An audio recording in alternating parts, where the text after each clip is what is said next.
pollution, TTC, for real. Thank you for making me sore throat. Unbelievable.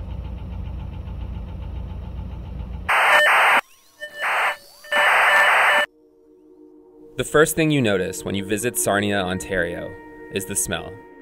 Imagine a mixture of gasoline, melting asphalt, and a trace of rotten egg, smacking you in the face and crawling up your nose every time you breathe. It's a cocktail that made me unpleasantly high and dizzy. That smell is the Chemical Valley, where 40% of Canada's petrochemical industry is located in a 25-kilometer squared area. The Chemical Valley is responsible for the production of gasoline, plastics, pesticides, fertilizers, cosmetics, and a whole bunch of other chemicals that our society relies on. It's estimated that in 2013 alone, the Canadian petrochemical industry will generate $24 billion in sales.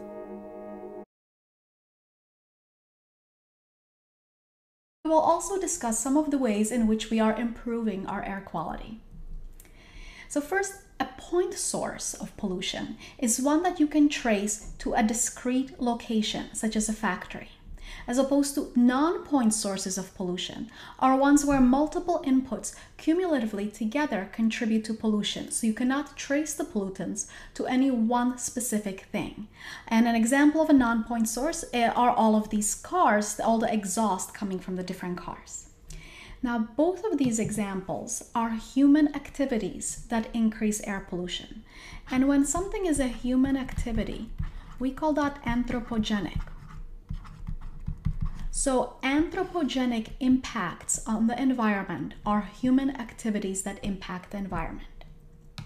Now, there are also natural sources of air pollution, such as this dust storm that's rising over the Sahara Desert, or a forest fire, or volcano eruptions. Now, all of these are natural, but I wanted to ask you, can you think of human activities that can exacerbate these natural sources of pollution? Now, volcanoes, probably humans don't have much to do with that. But now think about forest fires and dust storms over deserts. Well, we have actually seen that climate change has been exacerbating these. As certain parts of the world are getting more hot and dry, scientists have observed the expansion of deserts. It's called desertification, and you'll learn more about that later. But as deserts are growing in size and expanding, we have seen more and more of these dust storms that are affecting the health of people living close by. And there's also been observations of increased numbers of forest fires and huge forest fires in recent years, again impacting our health. And now we'll go through some of the main types of air pollutants. Now, air pollutants can be separated into primary versus secondary pollutants. The primary pollutants are harmful substances that are emitted directly into the atmosphere, as opposed to secondary pollutants, which form when primary pollutants react either with each other or with components of the. I'd like to talk about air quality here in Ward 31. It is a concern for all citizens that we breathe fresh air. Unfortunately, in Ward 31, we are very congested with commuter traffic using our streets and not much concern for our air quality. Both studies for Ward 30 and 32 have been completed. In Ward 31, it's important for us to consider that we need to look at our traffic in a different way. If we need to improve O'Connor Bridge using, say, the Jarvis model, then so be it. In order to discourage less commuter traffic, we're going to need to make our streets safer, which means we need to take back our streets, including those on Lumsden, where no trucks are to be permitted. It's important for us to consider the health and safety of everyone's air quality. As a family with 3 members with asthma, my biggest concern is to stay in this city and make sure that we improve the air quality, not make it worse. On October 27th, please vote for me. Related organization, we do regulatory work as well, and we also do awareness campaigns like what we did here.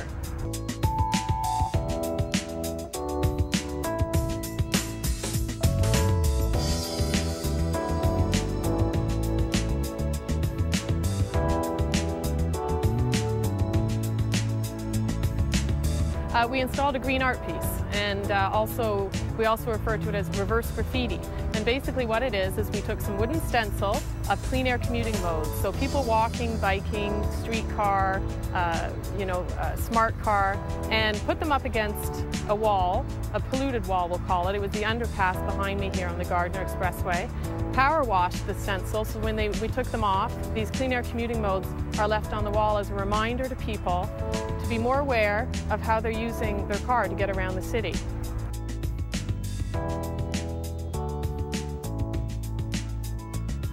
We're hoping that they'll look at it and become more aware of their transportation choices and the impact that their car can have on the environment. One of the big issues is smog. So there's lots of contaminants that come out of the tailpipe.